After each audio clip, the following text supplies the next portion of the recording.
Assalamualaikum warahmatullahi wabarakatuh. Alhamdulillah wa musallian ala Rasulillah Sayyidina Muhammad ibni Abdillah wa ala alihi wa sahbihi wa mawalah wa la hawla wa la quwwata illa billah. Ashhadu an la ilaha illallah wahdahu la syarika lah wa ashhadu anna sayyidina Muhammadan abduhu wa rasuluh.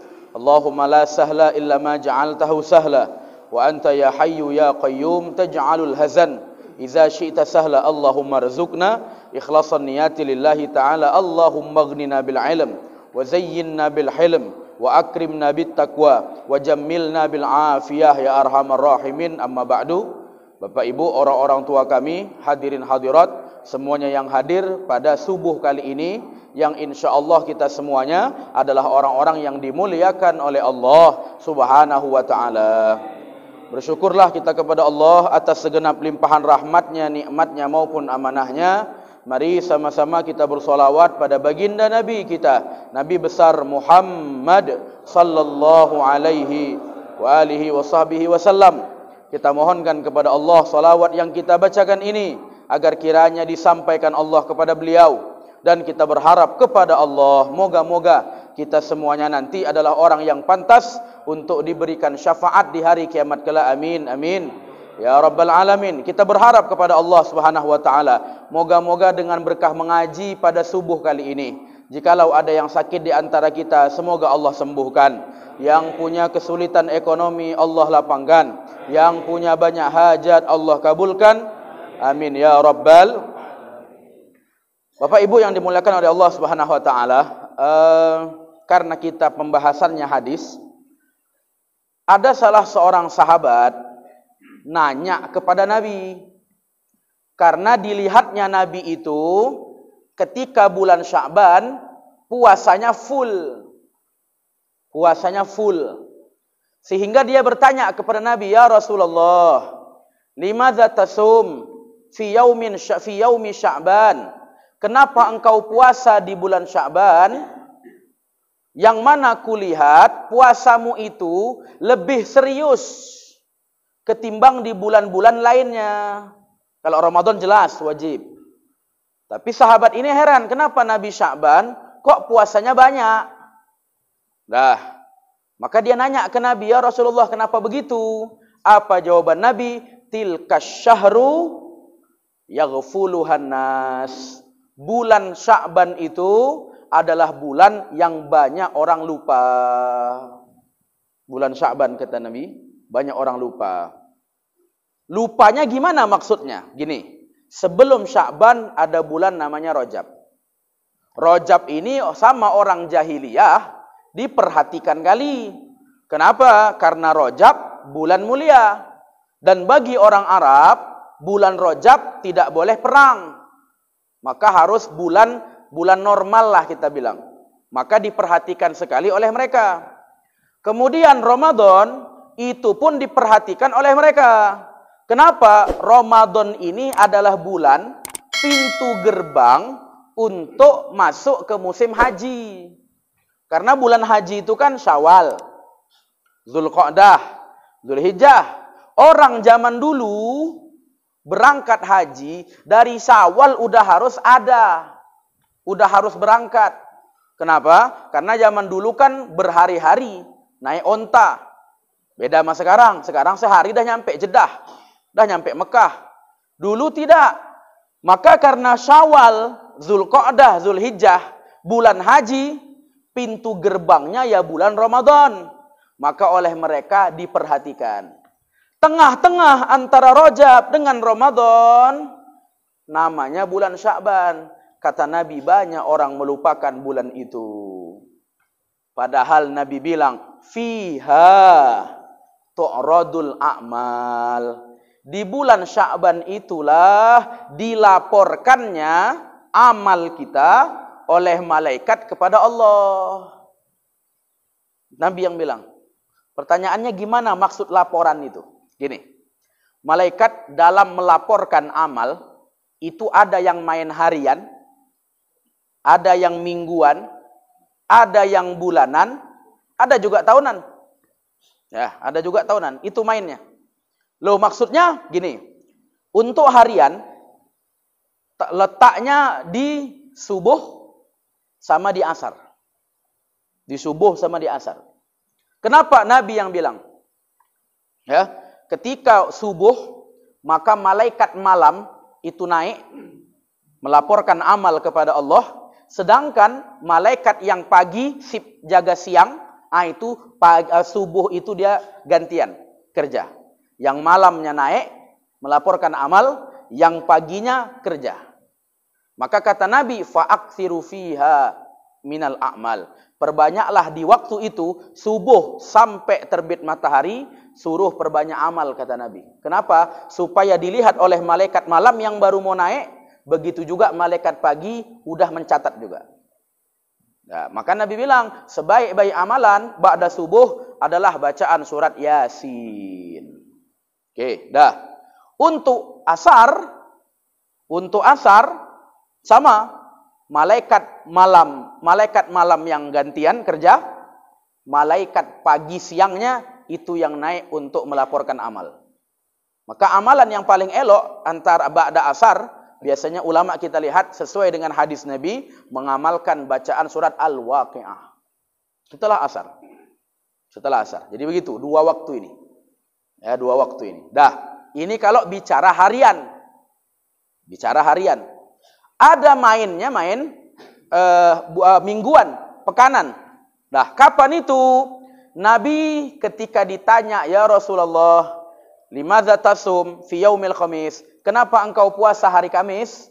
Jawaban Nabi adalah fiha tu'radul a'mal. Untuk hari Kamis adalah laporan malaikat menyampaikan amal kita kepada Allah Subhanahu wa taala. Maka Nabi bilang, fa ini aku uhibbu, aku senang kalau amalku dilaporkan dalam keadaan aku berpuasa. Kalau Senin karena lahir Nabi. Kalau Kamis karena amal itu diangkat kepada Allah Subhanahu wa taala. Itu kalau main pekanan. Sebagian sahabat di antaranya Sayyidina Ali menyebutkan untuk mingguan letaknya berada malam Jumat. Tapi walhasil ini sama semua. Makanya Kamisnya hendaknya puasa, malam Jumatnya satu, banyak-banyak baca selawat. Karena kata Nabi, aksiru, perbanyaklah selawat untukku, fi yaumil azhar wa lailatiha, di hari dan malam Jumat, kata Nabi. Ya, maka malam Jumatnya banyak baca selawat. Kemudian baca surat Al-Kahfi. Man qara'a surat Al-Kahfi, siapa yang baca surat Kahfi, amina, Allah selamatkan dia min jum'ah ilal jum'ah, dari Jumat ini sampai Jumat depan. Maka Al-Kahfi hendaknya dibaca kalau malam Jumat itu. Sudah. Lebih-lebih 10 ayat awal Al-Kahfi diulang-ulang. Ya, lebih-lebih. Jadi baca Al-Kahfi terus. Tapi sebelum nyambung ke ayat yang ke-11, ya, baca lagi. Ya, ulang lagi. Kalau bisa ulang 10 kali itu. Ayat yang 10 awal. Karena kata Nabi, man qara'a asyarah, siapa yang membaca 10 ayat surat Al-Kahfi, amina min fitnatil masihid dajjal. Dia selamat dari fitnahnya Dajjal besok. Nah, ini kalau mainnya mingguan. Kalau untuk bulanan, dalam beberapa riwayat disebutkan Ayyamul Bait. Itu tanggal 11, 12, 13 di bulan Hijriah. Dalam riwayat tidak. Tetap Ayyamul Bait, tapi hitungnya dari 13.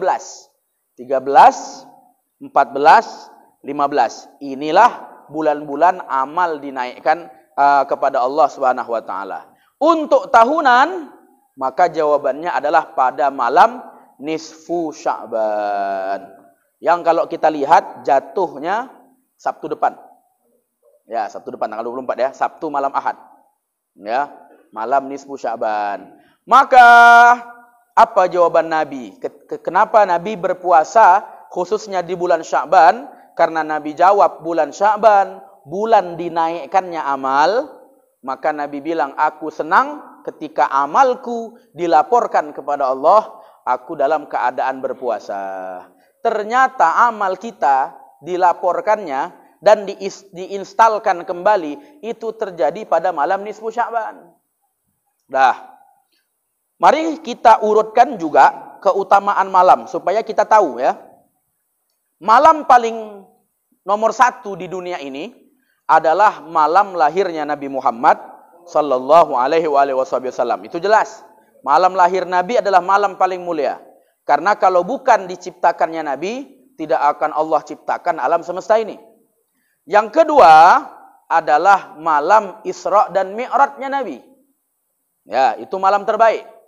Nah, tapi bagi umat Nabi, khusus untuk umat Nabi, malam paling baik nomor 1-nya adalah malam Lailatul Qadar. Dan Bapak semua hafal ayatnya ya. Inna anzalnahu fi Lailatul Qadar.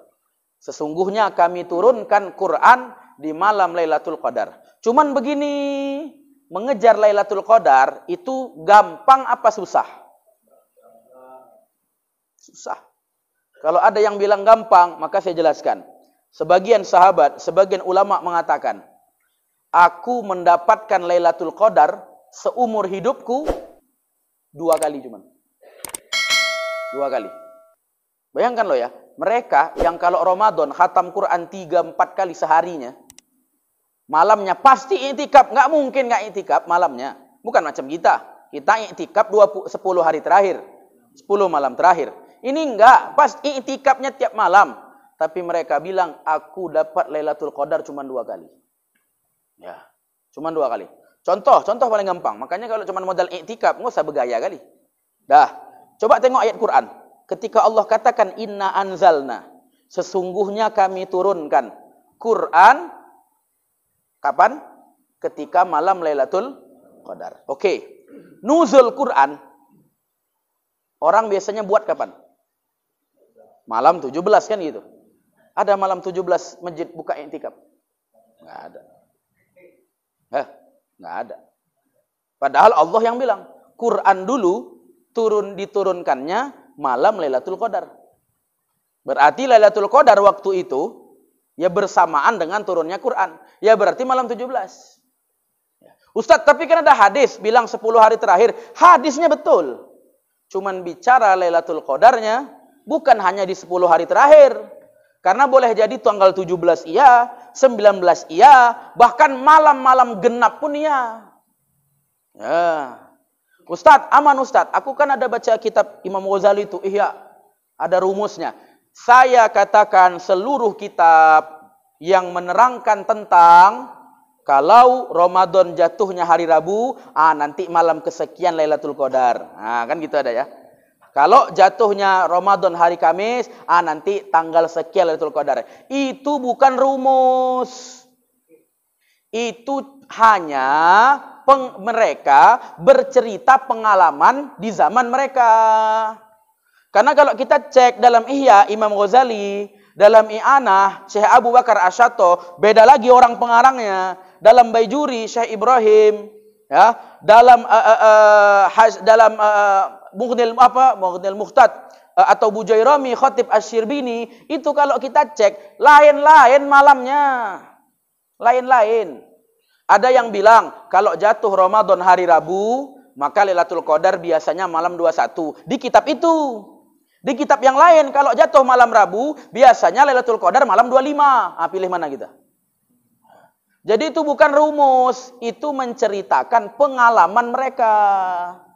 Ulama zaman dulu, dia lihat, pengalamanku kian. Maka ditulis oleh mereka. Mana tahu. Kejadian juga di zaman kita sama. Tapi balik lagi, yang namanya Lailatul Qadar amrun makhfi. Perkara yang Allah samarkan. Dah, Ustadz aman, aku pokoknya i'tikaf di masjid. Tidak semua orang mendapatkan itu, walaupun dia i'tikaf. Dan ada orang yang tidak i'tikaf, tapi dia dapatkan. Contoh, ada orang keluar rumah.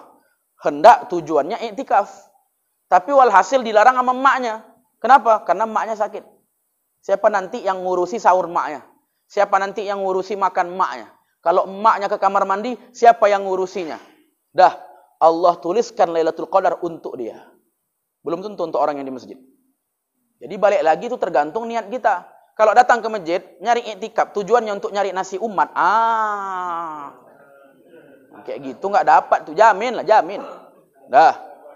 Apalagi Lailatul Qadar kita nggak tahu itu terjadi malam keberapa. Dah, datang kita malam ke-21 semangat niat iktikaf. Dah, ternyata kalau dicek bukan Lailatul Qadar nggak turun malam itu. Dah, malam dua-duanya nggak mau dia iktikaf karena malam genap. Alasannya gitu. Iktikaf yuk, enggak malam genap. Malam genap kayaknya enggak yakin kali aku turun. Dah. Malam 23 mau iktikaf datang kawannya nelpon, "Bro, yuk ngopi. Pas pula ini Madrid lawan apa? Bola. Jam 2 malam." Bapak kira-kira pilih mana? Final pula itu. Ya, rugi kan kalau enggak nonton. Dah, enggak jadi iktikaf gara-gara nonton bola. Itu pula Lailatul Qadar. Bukan tercatat 1000 bulan ibadah, tercatat sama dia 1000 bulan nonton bola. Susah ngejarnya. Ustadz, apa ada tanda-tanda orang kok dapat Lailatul Qadar? Enggak ada, tanda-tanda itu enggak ada. Ya, ada, memang dalam ayat ada. Ketika orang yang Allah berikan rahmat, maka tampak dari mereka cahaya di wajahnya. Cahaya ini hanya orang-orang soleh yang mampu melihatnya. Kalau model kita, ya kelingnya tetap keling. Ya, nggak bisa kita tengok cerah. Ya. Saya yakin kalau Bapak pun jumpa syekh-syekh dari Afrika, ya Bapak bilang keling, jelek juga. Nah, padahal jago Quran, jago ini, sama. Jadi bukan itu. Nah, oleh karenanya Lailatul Qadar, gampang apa susah mengejarnya? Susah. Karena kalau sekali aja dapat Lailatul Qadar, aman seumur hidup. Aman seumur hidup. Nah, maka ada Sayyidina Ali, ada Mu'az bin Jabal, ada Atha bin Yasar, sahabat-sahabat. Ada juga para ulama. Banyak, di antaranya Al-Imam Tajuddin As-Subki yang punya karya kitab Jam'ul Jawami'. Ada juga Syekh Abdul Qadir Al-Jilani yang kita kenal orang-orang thariqah Sultanul Ulama di zamannya. Harapan saya insyaallah saya lagi nguruskan jadwal salah satu guru kami, dosen kami di Yaman dulu, namanya Sayyid Madian Al-Jilani, keturunan Syekh Abdul Qadir Al-Jilani. Harapan saya, keinginan saya, moga-moga suatu saat beliau punya kesempatan waktu, moga-moga bisa duduk bareng kita di FKSMM itu ya, insyaallah. Beliau juga supaya ngasihkan ijazah kita amalan-amalan dari kakek beliau yaitu Syekh Abdul Qadir Al-Jilani. Nah, jadi sahabat ulama menjelaskan afdalu lailatin ba'da lailatul qadri lailatun nisfi min Sya'ban. Paling mulianya malam setelah Lailatul Qadar, pas di bawah Lailatul Qadar adalah malam nisfu Sya'ban. Itu dari sahabat. Jadi kalau kita bicara ranking satunya Lailatul Qadar, ranking duanya malam nisfu Sya'ban. Sebagian ulama bilang faman adraka wajtahada fi lailatin nisfi Sya'ban, siapa dia yang berusaha ibadah, dapat kemampuan untuk iktikaf ibadah di malam nisfu Sya'ban, maka waffaqahullah, Allah bantu dia besok untuk gampang meraih Lailatul Qadar. Wa man yafutu anhu lailah nisfi Sya'ban, siapa dia yang malam nisfu Sya'ban aja gagal, malam Ahad besok nggak ada ibadah, nggak ada iktikaf, maka mustahil dapat Lailatul Qadar. Begitu ulama bilang, mustahil. Kenapa begini? Bagaimana kita mau dapat Lailatul Qadar? Lailatul Qadar kan ranking 1. Kalau ranking 2-nya aja belum lewat. Gimana? Jadi mau gimana mau dapat Lailatul Qadar yang ranking 1 kalau ranking 2-nya aja kita gagal. Oleh karenanya pintu gerbang menuju Lailatul Qadar adalah malam nisfu Sya'ban. Karena di situ amal dilaporkan, maka kalau kita cek dalam Kanzun Najah wa Surur, ya, dalam beberapa kitab lainnya juga disebutkan hendaknya perbanyak untuk satu membaca. Kalau untuk bacaan tergantung, terserah bapak ya, terserah bapak. Bapak ibu masalah amal terserah, tergantung kepada gurunya masing-masing. Sudah. Tapi yang kita baca hendaknya pada malam itu ulama nganjurkan baca surat Yasin. Ya, Ustaz, apa ada riwayat Nabi baca Yasin? Riwayat Nabi baca tidak ada. Tapi ulama selalu ditanya, malam nisfu Sya'ban ini apa yang kita baca? Dah, maka beliau mikir, apa yang sebaiknya ku baca ya? Oh, teringat hadis Nabi Muhammad sallallahu alaihi wasallam. Apa itu? Siapa yang baca surat Yasin, Allah tuliskan dia pahala 10 kali khatam Quran. Yang baca surat Yasin, Allah selamatkan dia dari azab api neraka. Bahkan orang meninggal pun disuruh Nabi baca surat Yasin. Karena itu menyelamatkannya dari azab kubur. Dah, maka ulama melihat keutamaan surat Yasin, maka dibilangnya lah, kau kalau kau nanya aku, maka baiknya, eloknya, kau baca surat Yasin. Dah, berapa kali? Kan kadang orang nanya gitu. Berapa kali? Dah, terserah sebenarnya. Mau bapak baca 10 kali kah? Bagus. Mau 8 kali, 5 kali? Boleh. Sekali pun. Enggak apa-apa, terserah. Tapi ulama bilang, kalau memang sanggup, bacalah 3 kali. Bukan mereka khususkan, bukan. Bukan. Tapi mereka melihat keutamaan surat Yasin. Dah. Ustaz 10 kali boleh? Boleh. Kalau bapak sanggup, aku memang enggak sanggup, cuma untuk nanya aja. Ya udahlah, enggak usah bertingkah, 3 kali aja cukup. Dah. Kadang cuma untuk nanya aja. Dah. Jadi apa? Ulama bilang pertama diniatkan untuk supaya Allah panjangkan umur dalam keadaan taat. Itu yang paling penting. Ya, bukan kayak ulang tahun. Doa ulang tahun kan panjang umurnya. Bukan panjang umur tok.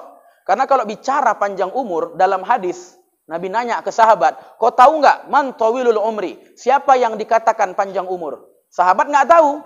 Allah wa Rasulullah alam. Apa jawaban Nabi? Yang panjang umurnya adalah iblis. Ya. Nah, maka kalau ada ulang tahun, bapak boleh yang ulang tahun tuh. Ya, datang anak-anak, panjang umurnya. Berarti bilang kita iblis lah itu. Ya. Nabi yang bilang, dah, ini panjang umur betul. Tapi dalam ketaatan kepada Allah Subhanahu wa ta'ala, itu yang pertama diniatkan. Kemudian diniatkan juga daf'il bala, menolak mara bencana. Yang ketiga adalah matinya husnul khotimah. Itu diniatkan. Karena ini sebaik-baik niat. Dunia akhirat sebaik-baik niat ya ini. Ya, oleh karenanya ini yang dianjurkan oleh para ulama. Tapi balik lagi, begini. Kalau bapak ngandalkan diri bapak, ada terbaca surat Yasin 3 kali? Ada terbaca? Nggak yakin saya. Nggak yakin. Baru nyampe 10 ayat, masuk WA kan gitu. Udah, balas WA. Nggak jadi baca. Kita kalau model duduk sendiri, mustahil jadi. Ya, mustahil jadi. Jadi solusinya gimana? Cari besok pas malam Ahad, mana tahu ada yang mengadakan malam nisfu Sya'ban. Di beberapa daerah, semisal. Daerah rumah bapak kah? Atau masjid daerah bapak kah? Atau daerah yang jauh pun nggak apa-apa. Ya, yang penting malam itu makmurkan untuk ibadah. Ya, jadi walhasil cari. Ustadz, kenapa kalau sendiri nggak ada masalah? Problemnya apa bapak yakin bisa full ngamalkannya? Belum lagi apa bapak yakin bisa ikhlas ngamalkannya? Dah, kita kalau sendiri payah. Bersamaan dosa kita kepada Allah banyak. Apa yakin kita diampunkan oleh Allah kalau cuma sendiri? Mustahil. Dah, jadi solusinya gimana? Bareng dengan orang lain. Gini, saya punya masalah dengan Wa'udin. Sering kami ribut, bertumbuk. Kalau saya bertandang ke rumah Wa'udin, kira-kira dikasihnya minum apa enggak? Kenapa? Bermusuh kami. Tapi saya tahu, ini kalau bininya masak enak kali. Dah, rugi. Cara saya gimana? Oh ya udah. Kalau saya sendiri, pasti ditolaknya. Supaya dia ngasih saya makan, pas pula jatah wirid malam Jumat di rumah Wa'udin. Datanglah saya rame-rame dengan orang lain. Kan nggak mungkin orang lain dikasih, saya tadi nggak. Maka mau tak mau dia pun ngasih saya makan. Disitulah dia dapatkan makanan tadi. Sama. Rahmat Allah itu berada pada keramaian orang juga. Kita tak tahu. Makanya Nabi bilang 40 perkumpulan itu pasti ada kekasih Allah. Saya selalu melihat guru-guru kita waktu dulu. Ketika beliau-beliau berdoa, salah satu doanya apa? Allahumma bihaqqi waliyun min awliyaik fi hadzal majlis. Ya Allah, dengan satu saja kekasihmu di majelis ini, maka kabulkanlah seluruh hajat kami ya Allah. Kita nggak tahu. Kita nggak tahu. Boleh jadi saya, boleh jadi bapak adalah orang yang menjadi pilihan Allah. Dan rata-rata yang jadi pilihan Allah bukan ustadznya, bukan. Melainkan ada satu orang di situ yang dia tak nampak, tetapi ternyata dia kekasih Allah. Bahkan ulama bilang, tak jarang Allah mengabulkan doa karena anak-anak yang lari-lari di majelis itu. Ya, anak-anak. Kalau bicara kita, dosa kita berapa banyak? Gak terhitung. Kalau bicara kita, maka rasanya Allah ngampunkan karena doa tangan kita susah. Sulit. Nah, yang paling mudah siapa? Mereka anak-anak kecil yang belum balik, yang masih yang belum tamis lagi. Masih usia 3, 4 tahun, 5 tahun. Belum sunat pula itu. Dah. Kenapa? Karena mereka hatinya bersih. Nggak ada dosa. Maka kalau istilahnya dia cuma ngaminkan tok, yang Allah tengok dia.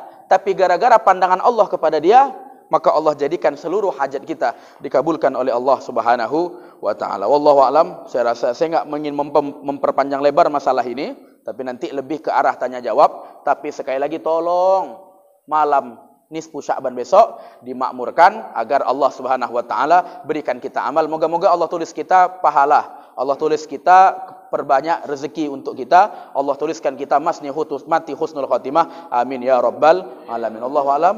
Fadhal kalau ada pertanyaan.